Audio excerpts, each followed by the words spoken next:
Dr. Brian Lenzkes. Welcome to the Keto Camp podcast, my friend. Hey Ben, thanks for having me, man. It's an honor. I've had the pleasure of meeting you a couple of times and love what you're doing. You're doing great stuff. So yeah, it's an honor to be here.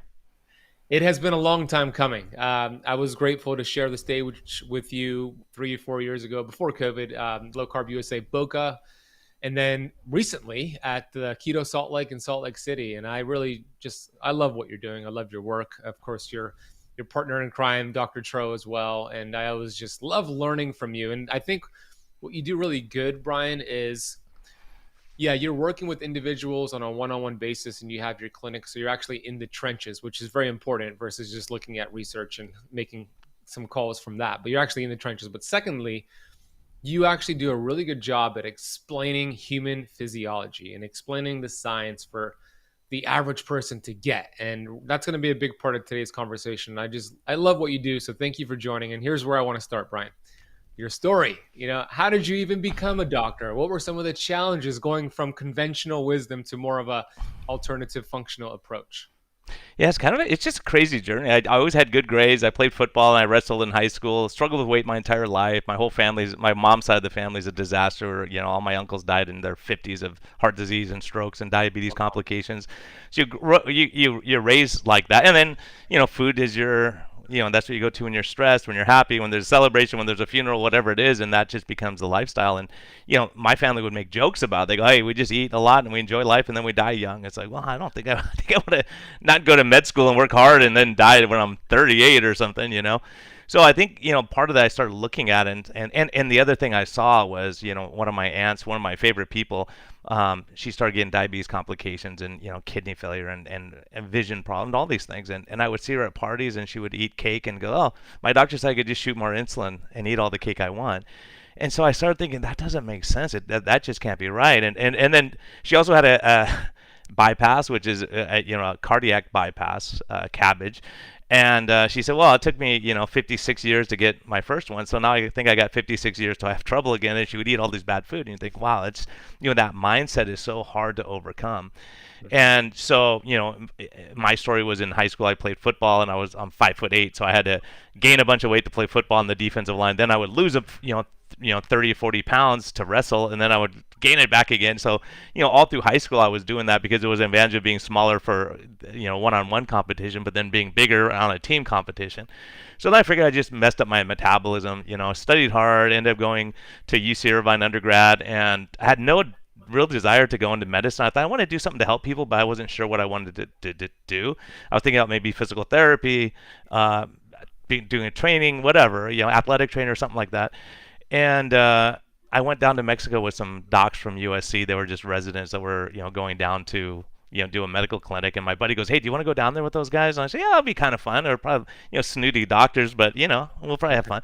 We went and had a great time, and they really influenced me. I saw how much they cared and wanted to help people. I'm like, this is kind of cool. Maybe I'll just apply to med school. And then I ended up getting in, luckily, Wow. to USC, and I'm still paying my med school loans, unfortunately, but it was a great experience. And then you get into medicine and you want to save the world and you're happy. Then all of a sudden you realize, you're up 3 days in a row. You're not sleeping. You're stressed all the time, and you start eating more and you get hungry. And so I told my wife, I said, I know there's something to this sleep deprivation and being hungry all the time. Because when I'm on call all night, it's either that or stress, and it's probably a combination of the two. Both. Yeah. And then I would realize the next day I would be hungry all day. I was like, why am I so hungry? And then I noticed everyone else on my team, even the thin people, were eating all day the next day. And you realize, oh, there's something to this.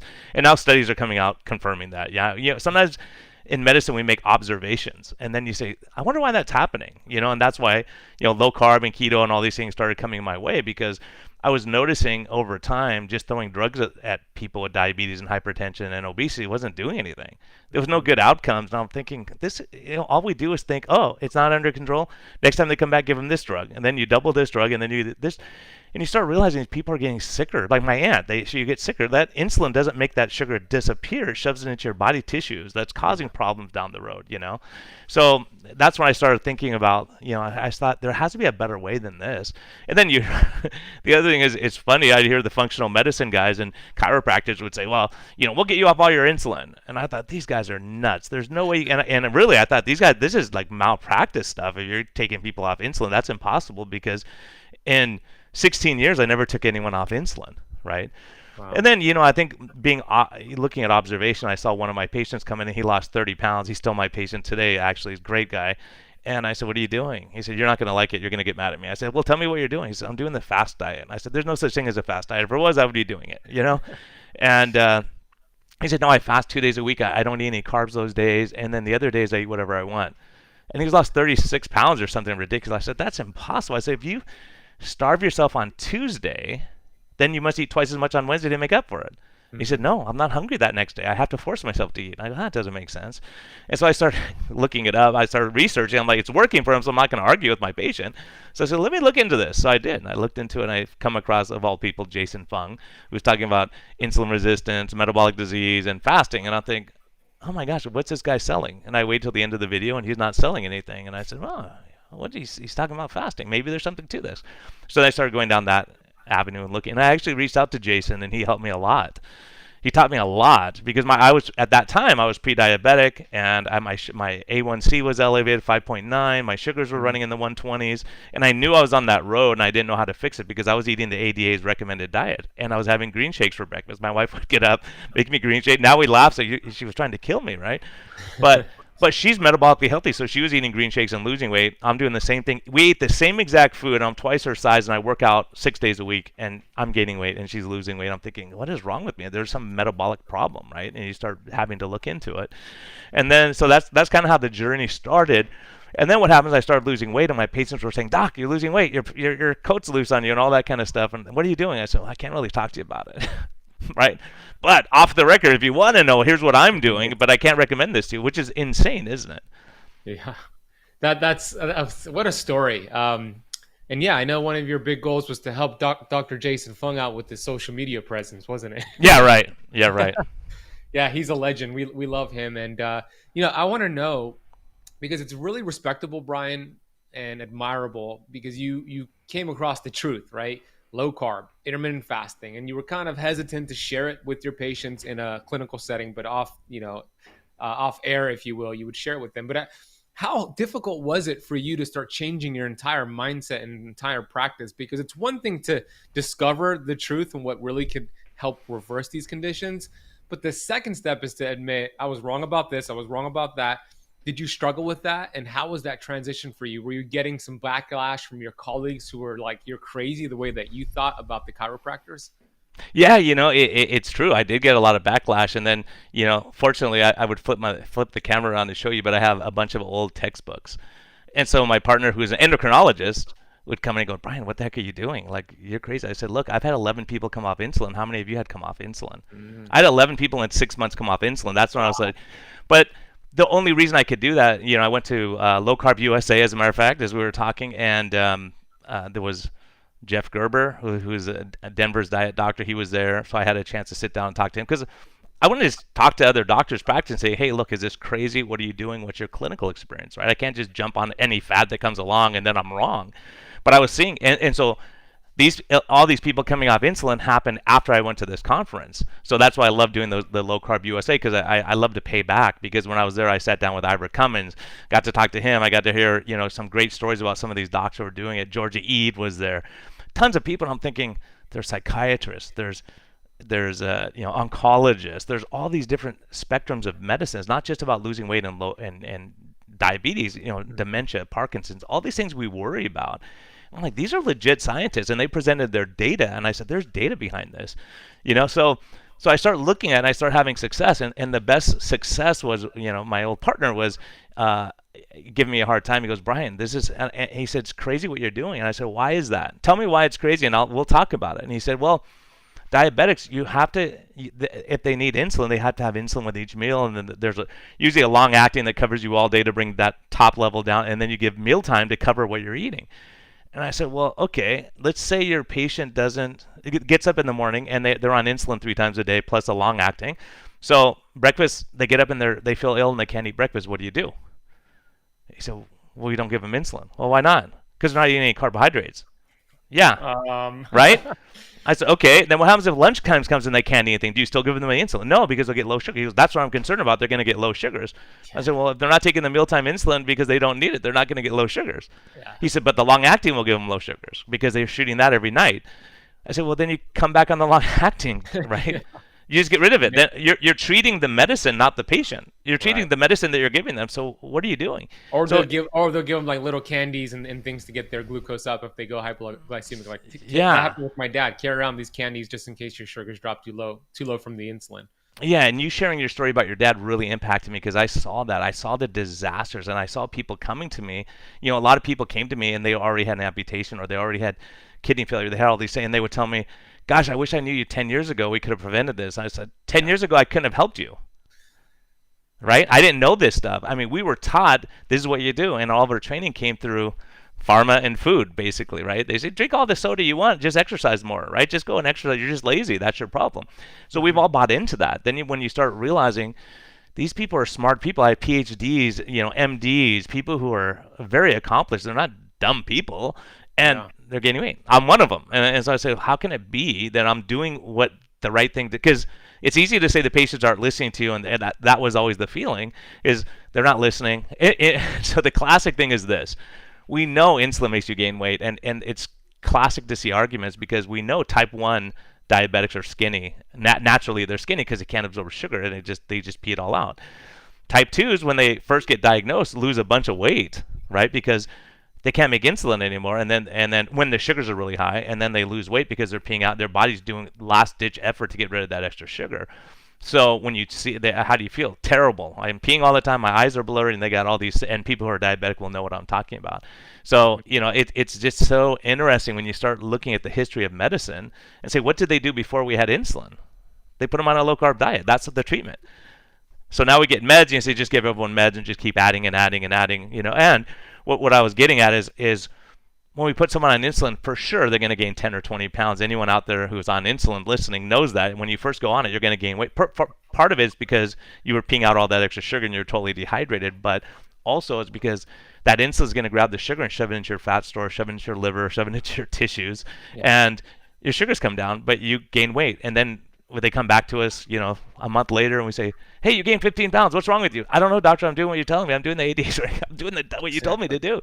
do, and I'm exercising and I'm doing all this stuff and I'm gaining weight." Well, it's because the drug we're giving them. You know. Yeah, I saw that same exact thing with my dad. I remember the doctors telling me this is 10 years ago now. Well, actually, what's really interesting, Brian, is the time that we're recording this for those listening and watching is July 1st.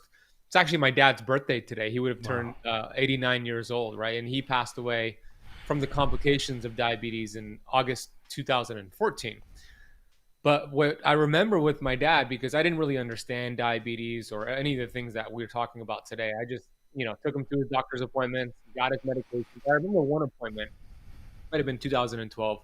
They told me in order to get this diabetes more manageable, not to reverse it, but more manageable, he needs to lose some weight. But then here's some insulin for him. He needs to up his insulin dose. And I thought, doesn't the insulin cause him to gain the weight? And you're asking him to lose the weight to help with the diabetes. And they didn't have an answer for me. And I didn't really like force the issue there. But it's a huge mismatch, isn't it?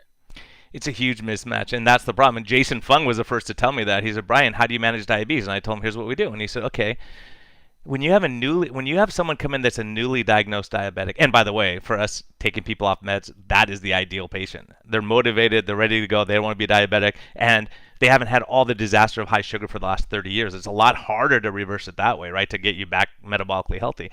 So he said, check insulin levels on people. I had never, in 16 years, I never checked an insulin. I go, what the heck are you checking insulin for? It's the A1C that measures the 3-month sugar average and the sugars.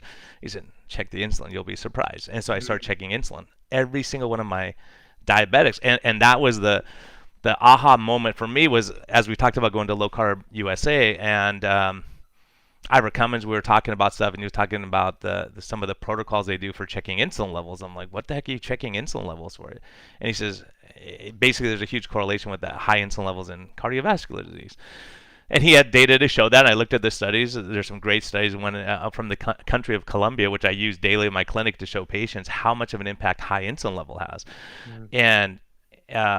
And so I started looking at that, and so I came back. I thought, you know what?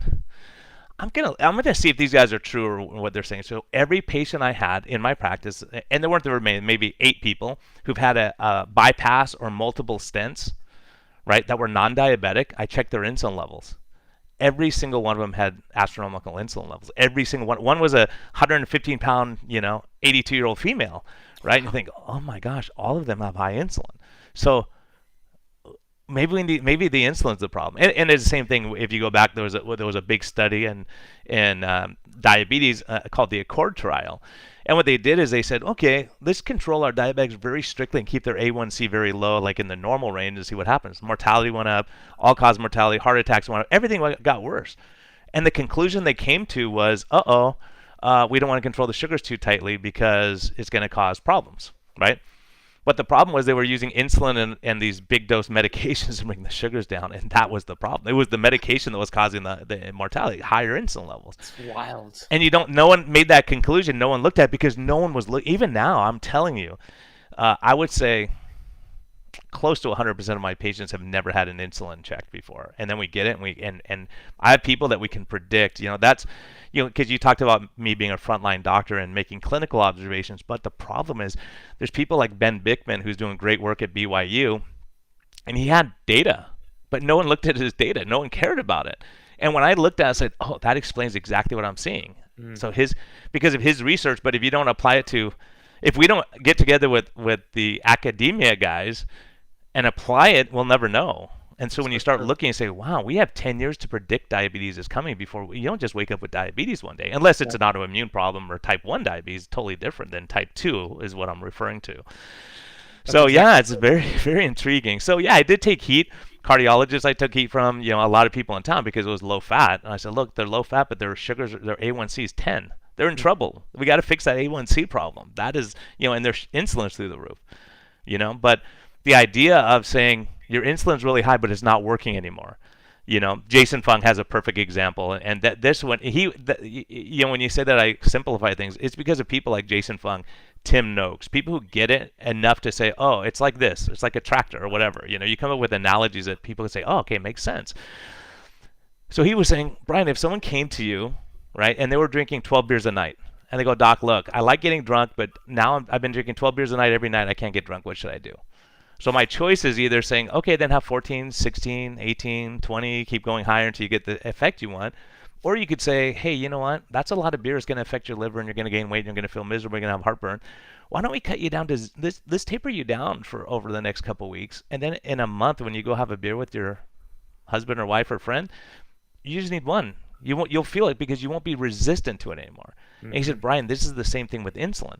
So if you take someone who's a newly diagnosed diabetic and you put them on insulin, and their insulin's already super high, you're making them more insulin resistant. It's like giving more alcohol to someone who can't get drunk, right? It's the same thought. And when you realize how your body works, you say, wow, my goal ultimately, guys like you who are making people more insulin sensitive, right?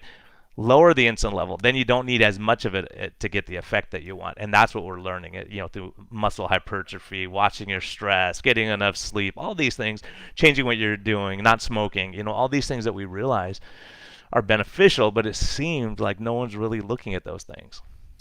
I want to get into, I want the audience to really understand what is happening with insulin resistance and how that leads to type 2 diabetes. And ultimately, and I want to hear your thoughts on this, it's actually pretty rare to die from type 2 diabetes. It's the complications of it, right? The kidney failures, the amputations, the infections, the heart disease, the strokes, etc. My dad, for example, suffered a stroke from his diabetes and then died 9 months after that.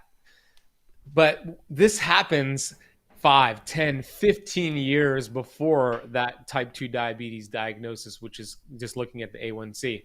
And when we think about just the adaptability of the human body, how when we just remove the interference, the body will begin to heal itself. So I want you to give an analogy on the train and how that works with the liver, the pushers and all that, so the audience could really understand what's happening, how insulin resistance is being developed.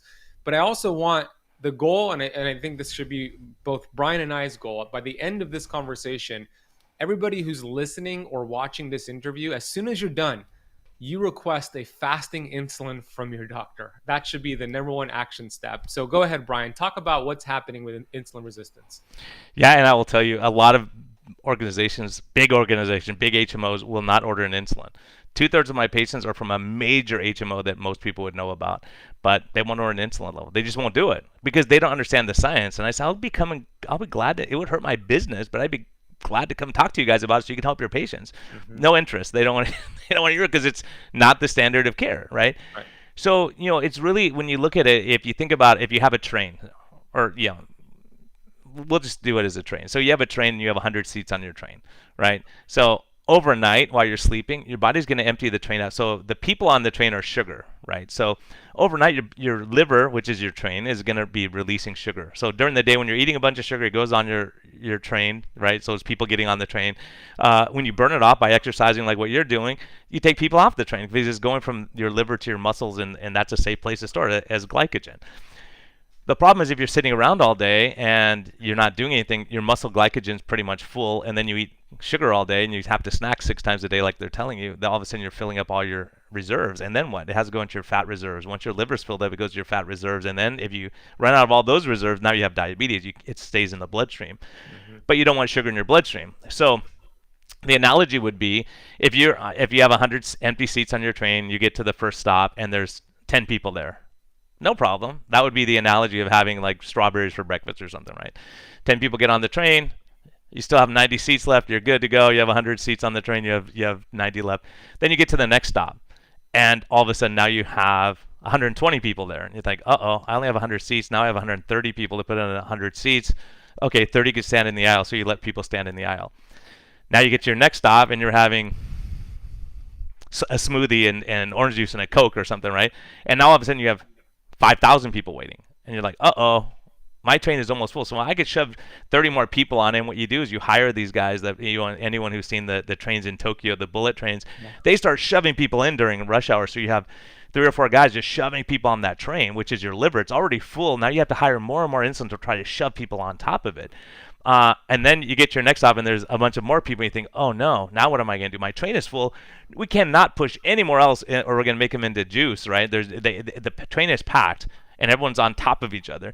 So then they say, well, instead of putting more people on the train, let's put them on top of the train, right? And so that's fatty liver disease. So then you start getting fatty liver disease, which a lot of people have, and they keep changing the name for it. NASH is what it was when I learned, and now we call it non-alcoholic fatty liver disease. And so that's the number one cause of cirrhosis in the world. People don't realize that. It's passed to alcohol for the first time in the history of man.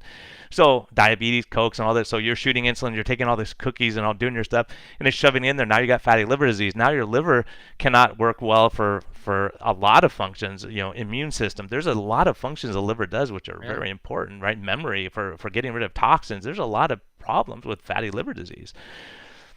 And so now what? So the question becomes is, once your train is totally full with people, now you have all these people on top of the train. Well, hiring more pushers help, right? There's nowhere to put the sugar anymore. Now you have diabetes. I can keep giving you all the insulin I want, but there's nowhere to put it now. Right. So we just give you more and more insulin, trying to just really shove those people on top of the other people way up on top, instead of saying, okay, wait a minute. Is the problem my train is full? What happens if my train's totally empty? What happens if I have 100 seats on my train and I put 100 people on, and I take 100 people off, and I put 100 people on, and I take 100 people off? The train's empty. The train's fine. That's okay. So some people can get away with more carbohydrates. I think a guy like you who's super fit and active enough, if you say, look, I eat more carbs than you, Brian, you can get away with it. I can't, right? So it's figuring out where your insulin level is, where your triglycerides are. Triglycerides are basically people who could not get on the train. And so that tells you, when I see a high triglyceride, it makes me concerned, not because of the triglycerides themselves, but it represents that your train is full, you have fatty liver disease, and you have a ton of people that couldn't get on the train still, and you're set up for diabetes.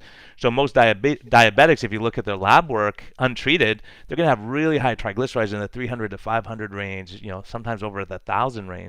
LDL could be high or low. It doesn't matter. It depends on a lot of factors. HDL is really low because HDL is the one trying to fix the track with all that weight on it. And so when you get the HDL right and the triglycerides come down, we feel a lot better. That means we're emptying your train. So now, there's people who talk about intermittent fasting and time-restricted eating and eating 6 small meals throughout the day. Yeah, if you did 6 small meals throughout the day and they didn't have a lot of sugar on it, you can get away with it. But if you're eating a ton of carbs all the time, you're going to fill up your train if you're not emptying it. So that's why exercise is important, and stress management and movement and all these things. Because the goal is to make your train as empty as possible. Because then when it's the birthday party, you want to go have a piece of cake, you fill up your train. Then you empty it the next day. Big deal. But if you keep filling your train up for 3 months, guess what? It's going to be overflowing. And the other analogy I use that's similar is for people who moved. I've moved a lot during my life, and so when you're filling your moving truck, the truck comes, you go, oh, we got tons of space. Everyone just throw stuff in there, and you start throwing in your big furniture and everything. And then all of a sudden you look behind you and think, oh no, my truck is 4/5 full, and I still have a lot of stuff. Mm-hmm. So now I have to hire a bunch of people to help me to move everything around to shove the last things back in there. But if my truck's always on empty, empty, the back of it's empty, then I could put stuff in there and then take it off and put it on. So the observation that we've made over the years is that obese people get diabetes. It's true, but one of my favorite patients, he was 158 pounds and had type 2 diabetes, right? It doesn't have to be that because it's just if you run out of storage units. Some people may have, huge trains, like a huge long train, and the other one might be like the one at the carnival, you could put 5 people on it. And other people have one where they could put 5,000, like Sean Baker. His train could put tons of people on it, and mine, I'm going to fill it up really quickly. So I could look at Sean and go, he could eat carbs all day, and I can't. It's not fair. Well, put on more muscle mass, and you could eat like Sean Baker if you want, you know. So and he doesn't even eat the carbs, even though he could. Right? Yeah, he doesn't eat them, even though he could. Yeah. We'll talk more about the muscle fibers and how that helps with insulin sensitivity. But what you gave several great presentations. One of them was Low Carb Denver right before COVID started, and you gave an analogy, right? You showed on the screen, right? Of course, we know the bloodstream optimal levels of glucose, sugar in the bloodstream is about 1 teaspoon, right? 80 milligrams per deciliter is a good number to hit. Liver glycogen about 100 and 120 grams, which is 25 to 30 teaspoons. And then your skeletal muscle, of course, that's going to differ, as you mentioned, but about 400 grams, 100 teaspoons. And then you shared a little bit about the standard American diet, right? Acai bowl, you gave an example, 117 grams of sugar, right? Orange juice, 16 ounces, 52 grams of sugar. And you think about this, how this adds up, but it's not just the total amount in one meal, it's the frequency throughout the meal. To your point, they're never letting that train empty out. They're just packing it in.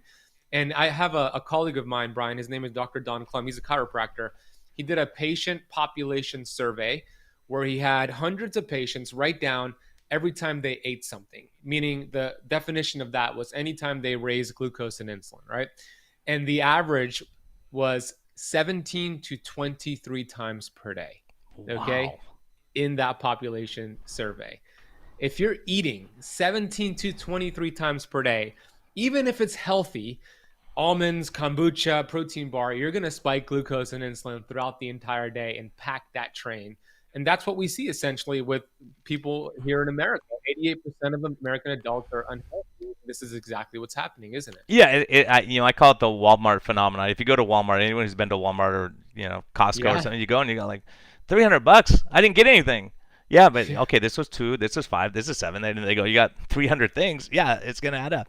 So it's like that. And a lot of times we don't count it. Like, we don't count, like, oh, it's just why. Like, in my old practice, I remember they would always have donuts, right? The drug reps were trying to kill us, and they would bring donuts or bagels. And like, oh, I'm not going to eat a whole bagel. I'm on a diet, so I'm just going to have a little piece of that. I'll walk by. Then, an hour later, you go, oh, I'm going to walk by, and I'm just going to, like, as long as you break off the pieces, I don't think there's calories or sugar in it or something. That's what our thinking was about.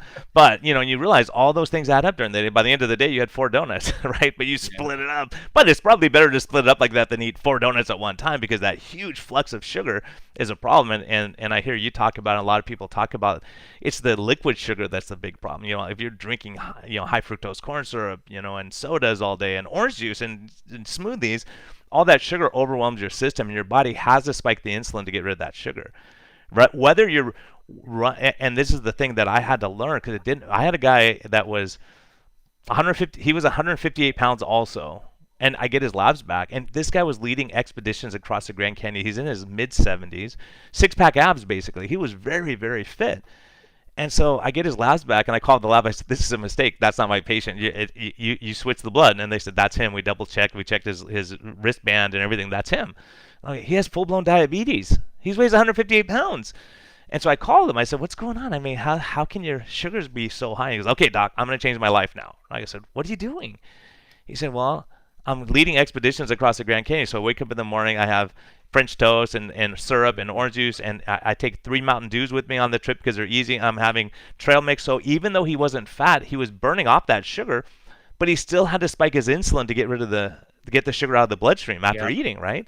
So a lot of athletes fall into that problem. They say, well, I'm thin, I don't have to worry about this. Get your insulin checked and see where it's at. Because that's a right. healthy insulin is less than 5 by most people's recommendations, right? And it depends what the A1C is. You have to look at both of them in comparison because if your insulin is really low and your sugar is really high, you say, oh, there's a problem. You should have high Mhm. insulin trying to get rid of that sugar. Some people just don't make enough insulin. And my guy from India, that was his problem. He just didn't make enough insulin. His insulin was low. If I just looked at his insulin, it looks okay. But I've had one of my other guys from India, his insulin was like 58.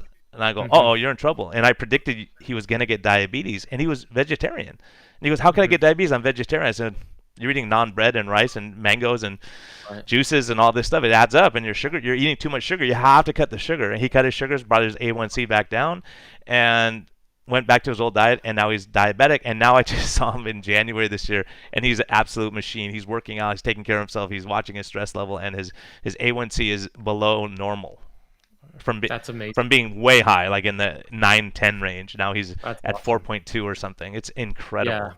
You know what I love about type 2 diabetes. That's a weird way to start a sentence, but what I love about type 2 diabetes is that you could reverse it, right? And of course, this is not medical advice, so don't take it as that. But we have seen so many people reverse their type 2 diabetes. It happens all the time. You're seeing it all the time. I'm seeing it all the time. One of my students who you actually interviewed, Triple J, the champ, Oh, geez, yeah, he's awesome. Yeah. yeah, he's in my Keto Camp Academy. Like he did it Oh, in yeah. months. Like it's happening all the time, but you need to first become aware of the situation, fasting insulin. And if so, we bypass that problem. By the way, for those who are having trouble getting their fasting insulin, we work with a company in New York City who sends kits, a finger prick that does fasting insulin, A1C, vitamin D, and other metrics, and it's under $200. And there's other companies that do it as well. So do you have any solutions for that? Like for those who want to get fasting insulin, but their doctors are saying no, besides doing like a kit like that? Yeah, there's a lot of ways around the system. My patients, a lot of my patients are cash pay, right? So they have a high deductible, so we just, they don't want to go through their insurance. And so for me, I get an fasting insulin for $12.95. That's it. $12.95 to get your insulin. But then, adding on lipids and A1C. But, I use a company called Ulta Labs, and patients can order it directly, but it costs more. So if your doctor will order it, it costs less. So I just give patients I don't take any cuts on it. I just give patients my cost, and they go order it. So, there's a lot of ways to get around the system from that standpoint, and that's one. But knowing that information, but because a lot, and I have no, and I think there's a lot of problems, and part of it's doctors have been trained a certain way, and they say, look, I'm not checking stuff, I don't know what to do with it, so I don't want to get information, then I get in That's trouble later right. because I don't know what to do with it. So if we educate the doctors and they know, you know then they can kind of start changing what they're doing. But otherwise, they're just going to say, okay, it's high. Because I mean, I don't want to get into. I'll be glad to, but part of the problem with medicine is that the doctors are time pressed. They get judged on how many patients they see a day because they have to be efficient. So if you're seeing a patient every 9 minutes, which a lot of insurances do, how are you going to talk about lifestyle and stress and sleep and all this stuff in 9 minutes when they have 10 medical problems? It's It's impossible. impossible. You cannot do it. No, the best doctor in the world cannot address those things. So that's Right. the problem is doing. So what you're doing there, and this is what I realized too, is man, I could reach a lot more people through a podcast or through social media than I can in my exam room. Because if I see 20 patients a day and 18 out of the 20 don't care what I'm saying, I might reach two people that I can really help. So I've Yeah. had experiences, as a matter of fact, in Boca Raton, a lady flew there to meet me and she had lost tons of weight and all of her, and I never met her before. But she took the advice and said, let me start researching. Let me see what Ben's doing. Let me see what everyone's doing. And make myself better. I don't want to just do the standard of care. I got to improve on myself. And so, I'm cheating the system at this point because my patients come to me saying, hey, look, I don't want to just take meds. I want you to help me get healthier. And now it's like, okay, great. But other people are saying, look, I'm not giving up my cookies. Just give me more insulin. And it's like, I can't Hmm. help that person. It's not a good Yeah. fit because any That's right. standard doctor can do that. But Yeah. here's what's coming down the road, right? If you don't fix the underlying root cause, as Ira Cummins and other people would say, you have to fix the underlying problem. And the addiction to food is real, and there's so many things like that are critical. And so having someone like you, because before I knew you, I'm like, this guy has so much energy. He's like a motivator guy, but does he understand? You get it, and you're helping people, and you're motivated, and that's your passion of helping people, and that comes through. You can't fake that, you know. Yeah. Thank you, Brian. I appreciate that. And you're right, doc. The doctor. One of the reasons why most doctors wouldn't order like a fasting insulin or other tests that are experimental, I'm putting that in air quotes, is because their treatment is the same. Same thing with thyroid, right? I'm always telling my clients and students, get a full thyroid panel, not just TSH, because TSH actually has nothing to do with the thyroid. It's actually looking at the pituitary, which is stimulating the thyroid. What about T4, T3, reverse T3 antibodies? But their treatment is the same when it comes to thyroid health. So why would they order that? They're just going to say, there's no point to it. So that's why it's important to find guys like Dr. Brian, Dr. Tro. Dr. Brian is in San Diego, by the way. If you want to fly to beautiful San Diego or you live in California, his website is lowcarbmdsandiego.com. Is that correct? Yeah, you got it. Thanks. That's the Yeah. website. We'll put your podcast down below as well, but we still have some more ground to cover. So here's what I want to share with you. I've interviewed Dr. Ben Bickman, who we both love and adore. I'm proud to say I hold the record for interviewing him 5 times, and he said that is the most. He said besides his wife, who's interviewed him most, more than that. And last time I interviewed him, I shared a quote with him, and I wanted to get his thoughts on that quote. And I'm going to share the same quote with you so we could get your thoughts on that quote. And it relates to the entire conversation we're having here, conventional medicine versus alternate medicine, just what's happening in the world. So here's the quote. It's from Alvin Toffler. He said, "The illiterate of the 21st century will not be those who cannot read and write, but those who cannot learn, unlearn, and then relearn."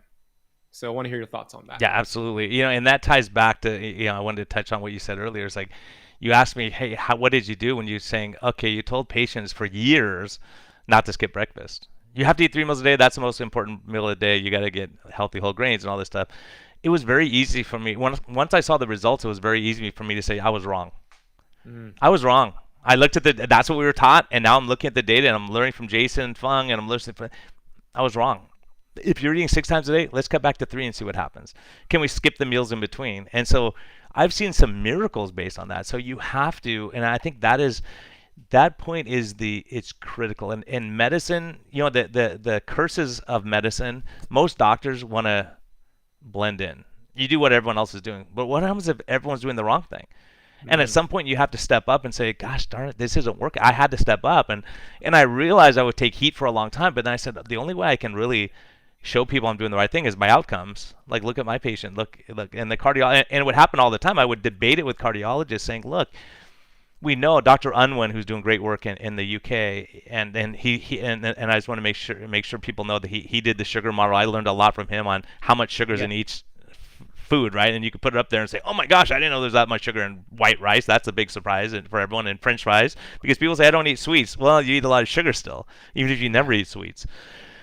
So, gosh, I lost my train of thought. You were talking about Dr. Unwin. You brought him up. Gosh darn it, I'm getting old, man. Most times this doesn't. I gave the quote. You talked. Oh yeah, the quote. Yeah. So what happens is a lot of doctors just say, "This is what I learned, and I'm sticking with it," even if you have evidence to show it's not. So when I had evidence saying you can take people off insulin, and whether you want to use the term, I like the term probably remission better than if you say I cure type 2 diabetes, people flip out. But I think we do. I really do. I think I have a patient, and I have a patient who's a pilot, and he couldn't fly because his A1C was so high. They banned him from flying, and because you have to take medicines, and if you're on diabetes medicine, once you get low sugars, and you're flying with all these people's lives in your hands. So if what's the number? What's the number that the A1C? Do you know for them to fly? Was it Gosh, I think the A1C is 7, but I think you can't be on certain medicines like insulin or glipizide, things like that.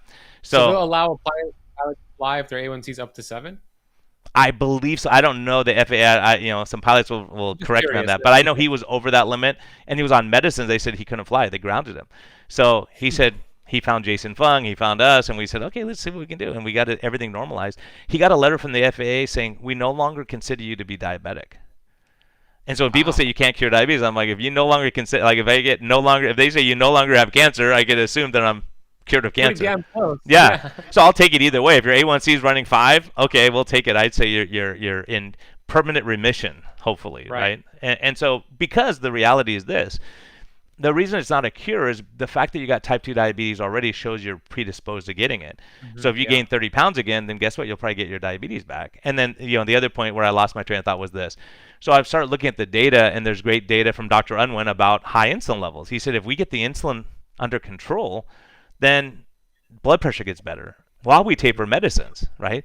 And because he was making the point that high insulin causes you to retain sodium in your kidney. So anyone out there with high blood pressure, the doctors say, well, you have high blood pressure, cut your salt. But the salt's the problem because your insulin's high. Because if your insulin's high, you're going to absorb all that salt and you get in trouble. So we have patients all the time with that have had swelling in their feet for 20 years. They drop their insulin level down, the swelling goes away, and their blood pressure normalizes. And so the standard guys look at that and say, well, that's just because they lost weight. And that's the thing is, no, it's they dropped their insulin, got metabolically healthier. Because I have people, I just had this discussion with another doctor. He goes, well, basically he was saying only obese people, like anyone obese, they're metabolically sick. I said, no, you don't. Mm-hmm. I have a lady, she's 420 pounds. She stores all of her fat subcutaneously where we could see it. She has virtually no visceral fat, which is the dangerous fat around the organs, and her liver, she has no fatty liver. Her insulin, her labs are perfect, stellar labs. And so anyone looks at her and they know her labs are, and I have other guys who are 150 pounds and their labs are disastrous. So you cannot just tell a book by its cover, that's for sure.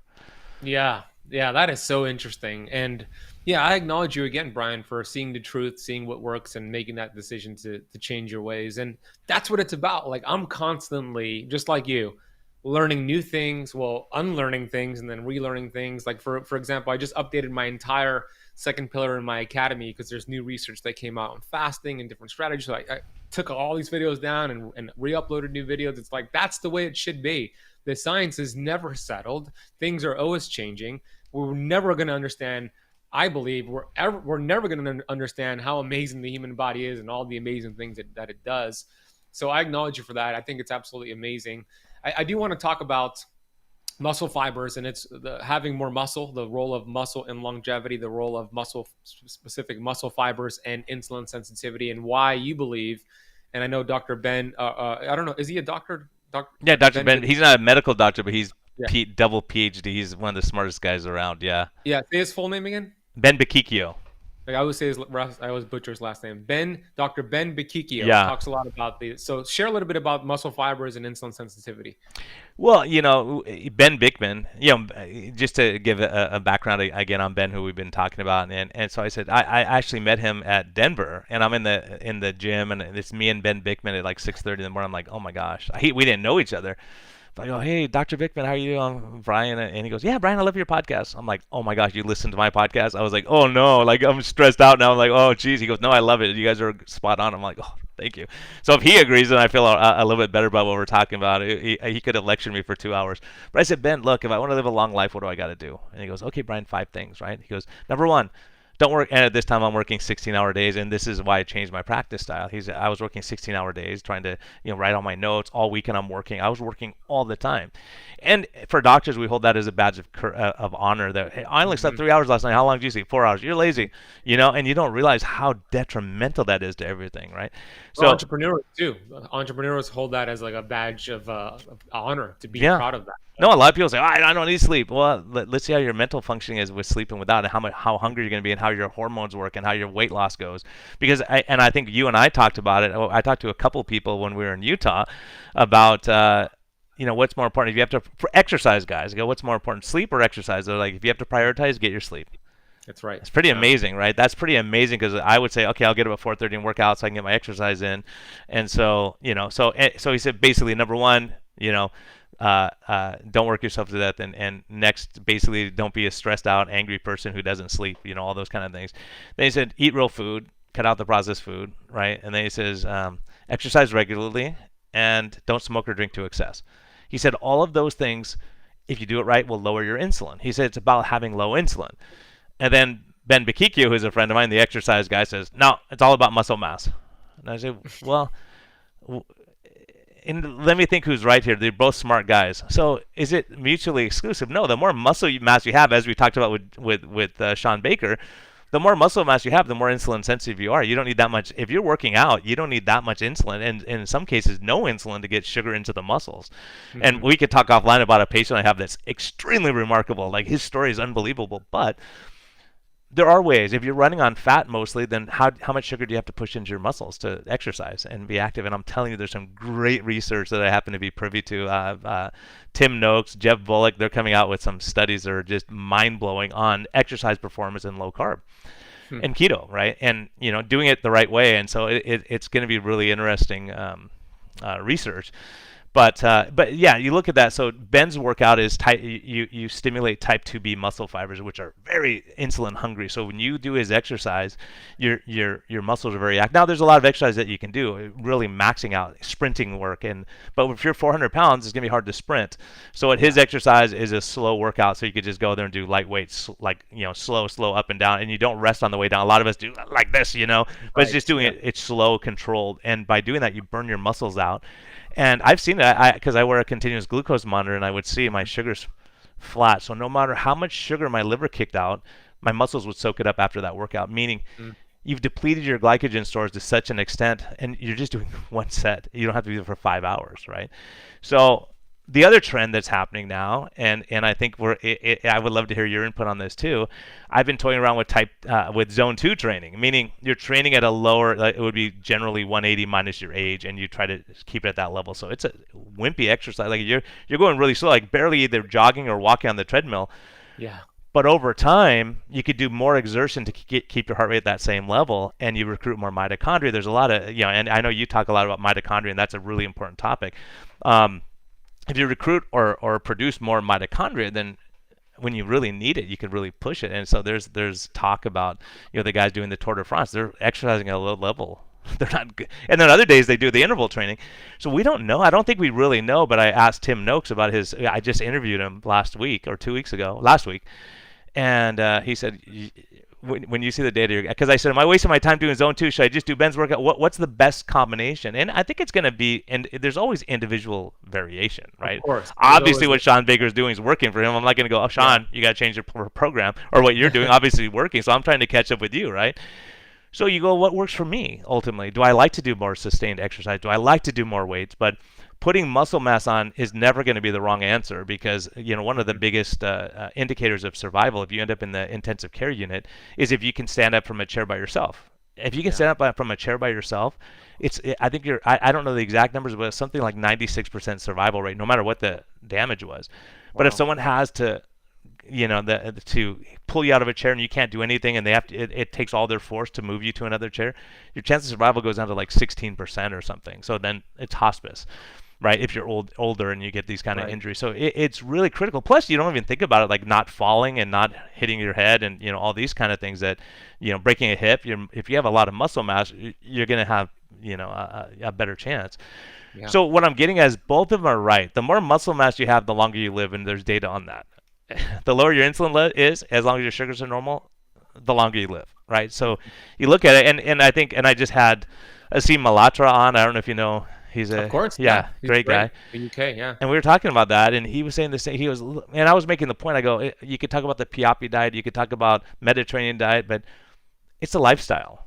They're not stressed out all day running around trying to go to work and have a bigger car than everyone. They don't really care about that stuff. They say, "Oh, it's windy today. Okay, we're not fishing. Can you help me work on my yard? Okay." Like, what I Yeah. mean? It's not like us being constantly stressed and constantly under pressure. And that's one of the things I talked about in Utah was like I've noticed it. And every expert I talk to about it, and you probably see the same too, is people who are massively stressed. They don't have time to prepare their food. They have two kids that are in trouble. Their kids in jail. All that kind of stuff. When all that's happening, and you're trying to be a real estate agent, you're trying to juggle, like, they just don't lose weight and they don't get their sugars under control. And I'm like, there has to be something with this constant stress. And then you look at the effects of stress on the gut microbiome and on the brain chemistry and all this stuff, and you think, oh gosh, yeah, we got to fix that problem. We can't just say eat keto and everything's going to be great. You got to fix the other problems, right? So some people oversimplify it and some people overcomplicate it.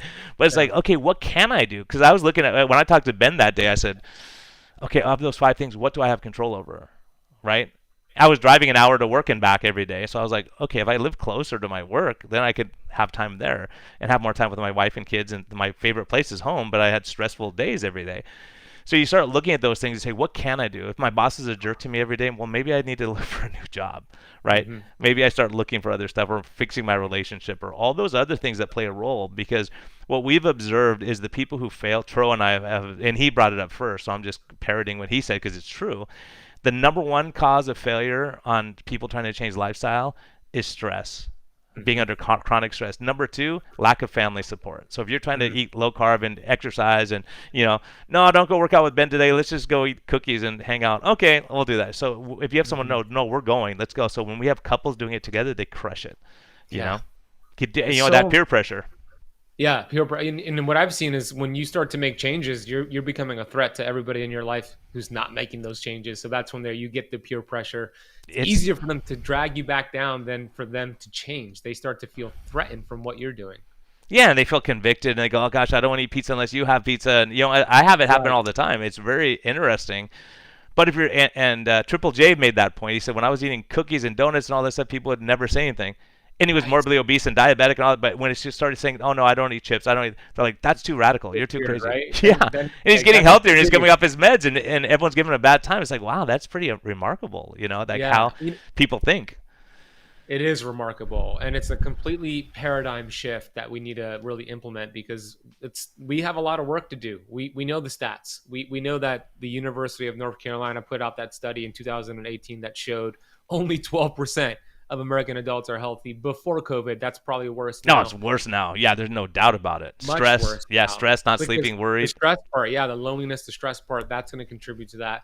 And it's predicted by the year 2030, in 8 years, 1 in 2 American adults are going to be obese, not overweight, but obese is their projection. Cancer's through the roof, heart disease is through the roof. But all of this is preventable. I always love Einstein's quote. He said, "Intellectuals solve problems, geniuses prevent them." Right. So my goal is to make geniuses out of everybody listening, and you're doing that with your work. That Um, is that there's so much truth to that because it's funny because those of us with medical experience, we know we're not going to get the glory for it, right? So if I tell you change your oil, change your all your stuff on your car, and your car never breaks down, like you never realize, you think, okay, I just drive my car forever, like your body. But the yeah. problem is we glorify, oh, we can do a bypass surgery, we can do great procedures on you, but wouldn't it be better to avoid those procedures in the first place if you have control over it? My gosh, yes, that's what it's about. And we've And lost and that in medicine. There's no bonus for preventive medicine. So if I take someone off insulin, then I'll go, you know what? We're looking at how much that person would have cost us down the road, and that's costs a lot of money. part of the reason I left the standard model is because of that. I said, do you realize how much money I'm saving you to the head of an HMO? And he Yeah, said, Brian, do you know how much money you're costing us? yeah, And I said, what? And he said, no, you're costing. How can I cost you money by decreasing your yeah. Right. dialysis and bypass surgeries and insulin and medication use? I'm taking people off meds. He said, we get reimbursed more by the government the sicker the patient gets. It's awful, dude. That's a crazy thought. And I said, that's why I can't practice medicine with you anymore. Yeah, It's yeah. crazy, right? It's broken. We know that it's broken. Hey, I want to ask you. We have 5 minutes left on this hour. Do you have a hard stop? No, I'm good. No, people Okay. might have a hard stop. They might be shutting off their No, they're loving this. They're TVs loving and this. computers Cool. I and don't have stuff. a hard stop either. I just wanted to respect your time. Okay. So the quote about Einstein, and I had a point that I wanted to share. Yeah, we know that. I heard Dr. Wayne Dyer. I don't know if you're familiar with his work. Yes. He's passed on. He made a Yeah. big difference. He still continues to make a big difference in my life. Once heard him share in an audiobook that his idea of like the perfect healthcare, and this is never going to happen, but it's just a fun thought, would be to send your doctor a check or pay your doctor every month you're healthy, and once you manifest symptoms, you stop payment. What an idea, huh? Yeah, that's pretty wild. That's kind of that would definitely change medicine for sure. Yeah.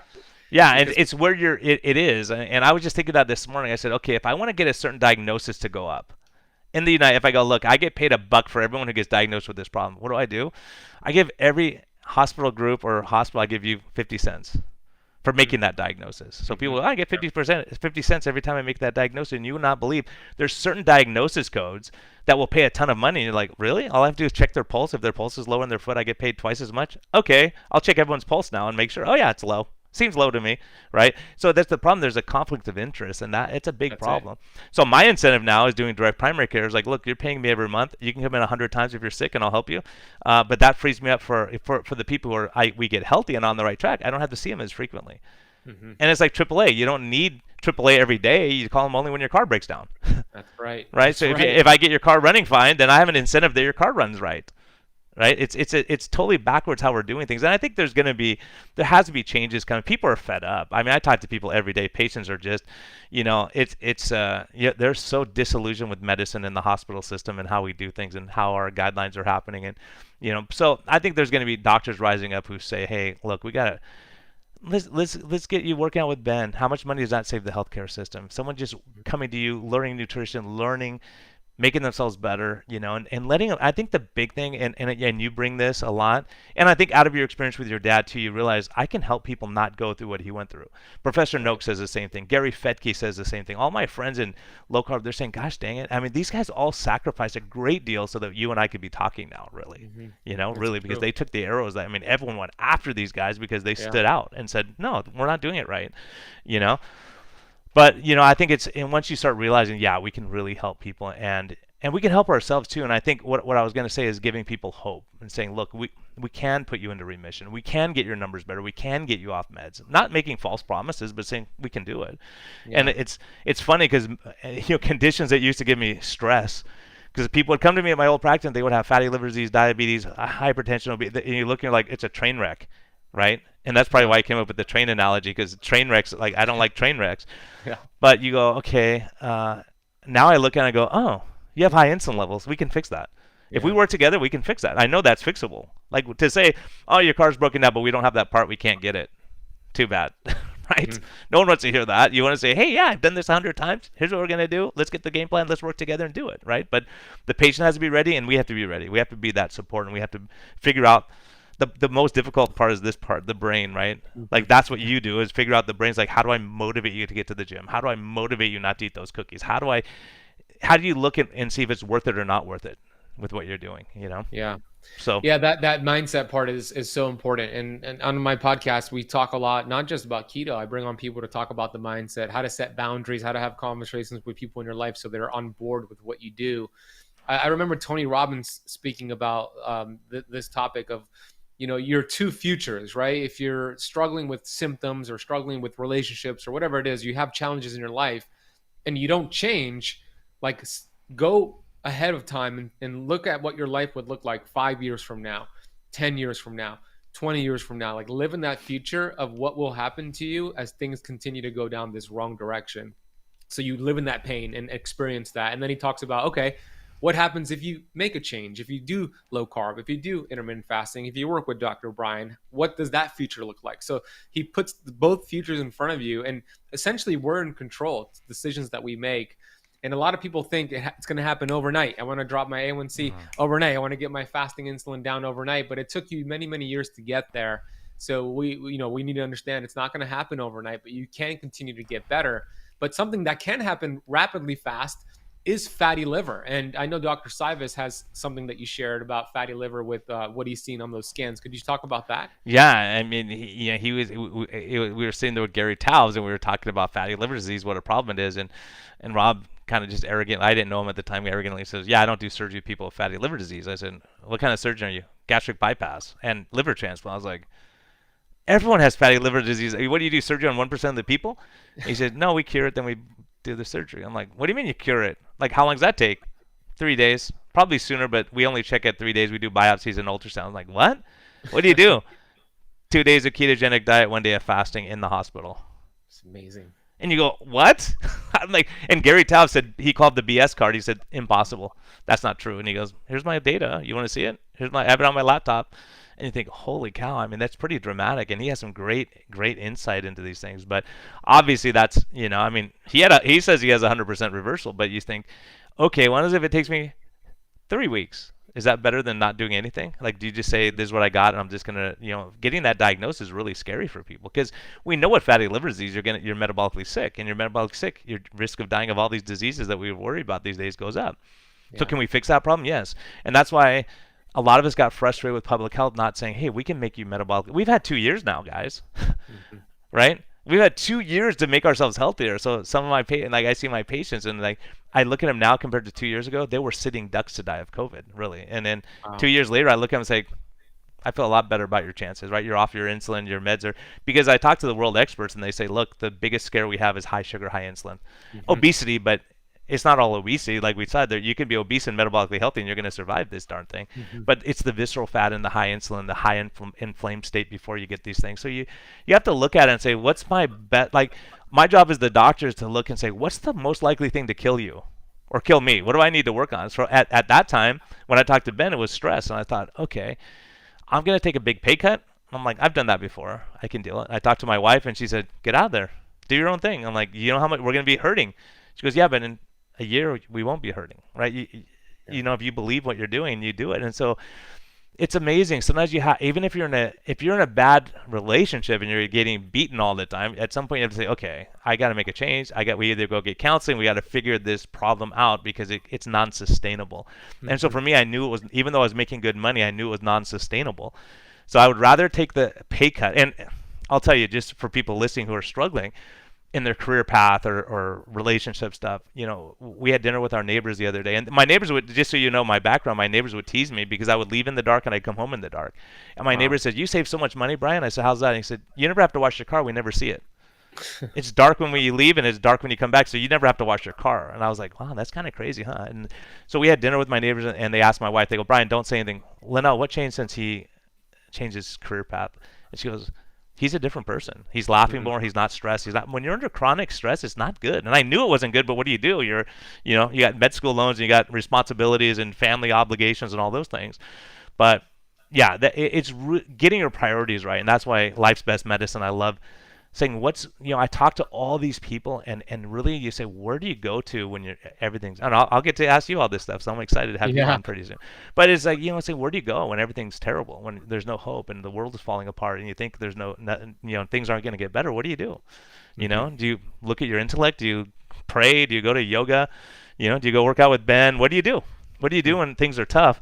And keeping the right attitude. The attitude's a huge deal. Like I see, like Ben, I'll tell you. I mean, that's why I love talking to you. You see people and you go like, you don't have the right attitude starting out because you're thinking, I don't want to give up this. I don't want to give up that. And other people come in and they go, what do we do? Let's do this Yeah. thing, right? Some people want to dive into the deep end and go, and other people say, let me just get in slowly. And it's figuring out what works for you ultimately, like what works for you. If I tell you, you can never have bread again the rest of your life, you're like, okay, I don't want to do this. But if you say, hey, Mhm. look, if you make great sourdough bread and you want to do that every once in a while, okay, we'll make an exception. Let's figure it out. You work out with Ben a little extra, and I mean, you try to figure out how to have that balance in life. And I knew I was out of balance working, 18-hour days, 16-hour days, and being stressed all day and rushing around and not wanting to deal with people anymore because you're just burned out and done. So now, if I have an hour with you, let's sit and talk like this. Like being able to spend an hour with you is great. I couldn't do this before. I wouldn't have Yeah. time to do it, Yeah. you know? No, I love that. It's a great, perfect example of you making that decision to better your life, better your relationship by taking responsibility. I do think that's where it all starts, like taking that ownership and responsibility. And I agree about the attitude. It's like your attitude going into anything. I will take a good attitude over any intellect, any experience, any day, because at least they're willing to grow and learn and expand. And I feel like I'm like that. If I'm getting coached by somebody, and my coach tells me, okay, in order for you to get this result that I want to get, I need you to stand in the corner upside down every single day for 30 minutes. I do it for an hour, right? It's like that person has the fruit on their tree and they're telling me what to do. Like I am 100% in. I was not always like that. I was the actual opposite of being obese, video game addiction, drug addiction. So if I could change, I mean, anybody could change, Brian. And here's what I want to leave the conversation as we wrap this conversation and land the plane. You have two amazing podcasts. One with Dr. Tro. It's called Low Carb MD Podcast. It's a favorite of mine. Everybody go subscribe to that. And now you have a newer podcast. It's not that new. It's over 100 episodes, but it's Life Best Medicine, which is another great podcast. So share a little bit about those two podcasts, and then where else can the audience go check you out? Yeah, low carb MD. Obviously we started that when Fetke and Noakes were going through their stuff, and I started looking when I and the stimulus was the two keto dudes were cool enough to have me on. I'm like, are you guys not? You haven't vetted me. You have no idea who I am. They're like, come on, tell us your story. And so that was really cool. And then they go, you should start your own podcast. I'm like, I don't want to do a podcast about myself. I'm just one guy and I'm not that exciting. So I was looking around and I found Tro and I go, hey, Tro. And then Jason says, hey, and I said, Jason, would you come on as a guest? He goes, I'd rather collaborate with you guys than be a guest. I'm like, okay, cool. Cool. So we kind of worked on it. We, three knuckleheads throwing our heads together, and Jason was the only one with any sense. So he had to deal with me and Tro for a while. But, just saying, hey, how do we help more people? We want to get the word out because as a physician, you don't want to be the outlier, right? As Noakes and Fetke, we learned that, and I said, okay, guys, look, it's a risk, but it's a calculated risk because if the standard of care is wrong, we have to change the standard of care. The only way to do that is to say, look, we have 500 doctors we've interviewed, and we have probably close to that by now, of doctors and health practitioners and people out there who are making huge difference, and hear their stories, and hear the patients doing well, hear the testimonies. There's nothing more powerful in religion anywhere than someone's testimony. Like your testimony of saying, I was, on drugs and hooked on drugs and playing video games and obese, and then something changed. And now you're helping other people out of the wilderness, right? So that's what Low Carb MD is about, to have people we really want to reach people who are at the end of their rope and say, look, I just can't do this. There's no hope for me. And give you a little bit of hope to get moving forward. So the crazy thing is, so out of that we would talk, and I would ask people like, hey, tell me about faith, or tell me what got you through it when you were hurting, when you were at your bottom. What did you do? How did you flip that switch, right? So you can prepare. I'm going to ask you that stuff. And so, but some people it was religious, whatever it was. And then people would email me, say, don't talk about that religious stuff. We want to hear keto. We don't want to hear about that. And I go, well, that's kind of an important thing. For some people, that's their coping mechanism, just like yoga or whatever it is. Yeah. Or you have faith that you lean back when everything's terrible. You go, okay, things will get better. I'm not going to worry about it. So I can't fix it all. So that's what life's best medicine is saying. Okay, besides just lifestyle, what is it? Just diet. What about the other stuff like sleep and stress? So I have people come on and tell people like you who are experts and say, well, what's your backstory? Like, Sean Baker, why are you the way you are? Like, how did you get here? Jason Fung, how did you get here? Like, he was going to be a jet engine mechanic, right. or a engineer, and you go, how'd you not do that? So it's cool to hear the backstory. Like Professor Noakes, I just got in, what an honor, him and Gary Fetkin. Like, how did you keep going? Why did you not give up? So that's more about those kind of things of how in life, like, what do you do when things are rough? What makes you through? What motivates you to help other people? And what we find is people like you, Ben, is I think a lot of it is being at peace and being able to say, I want to make an impact. You spend those time educating, learning philosophy, and we all need to learn those things because a lot of people just don't have time. So we need someone like you to distill it down and go, what about this guy? And they go, oh, I'll read Dyer stuff, right? Or I'll read someone else's stuff.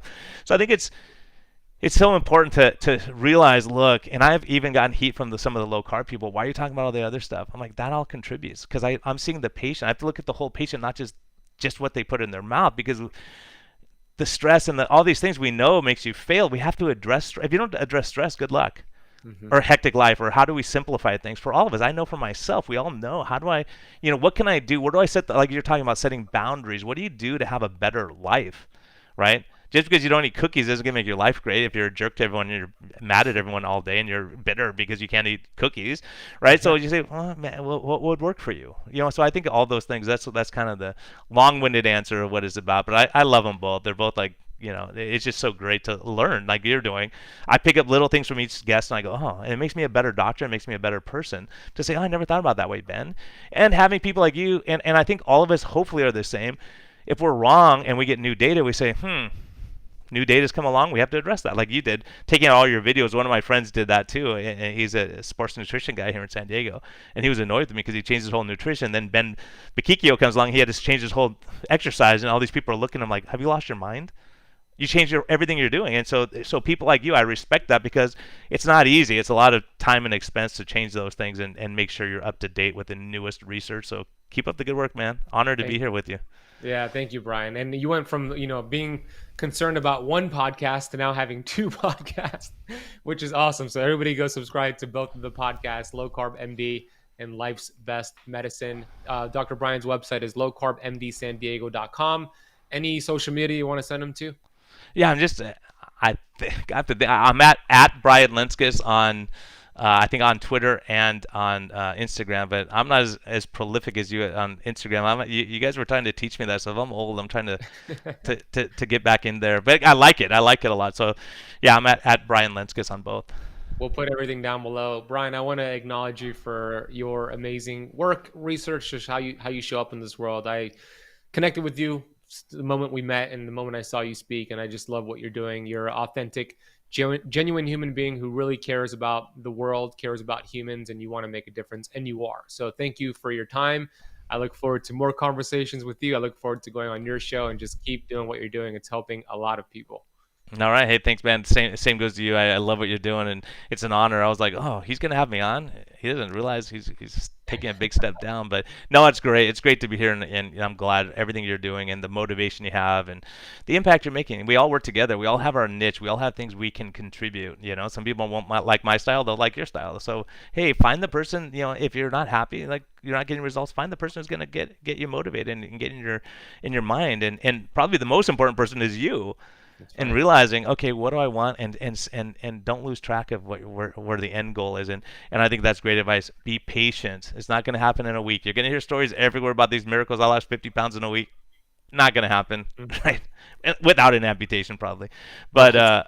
I think it's just staying the course, and just trusting the process, and one step at a time, and make little tweaks when you got to, and just one step at a time. That's right. I always say small tweaks lead to giant peaks. So thank you, Brian. Thank you for your time.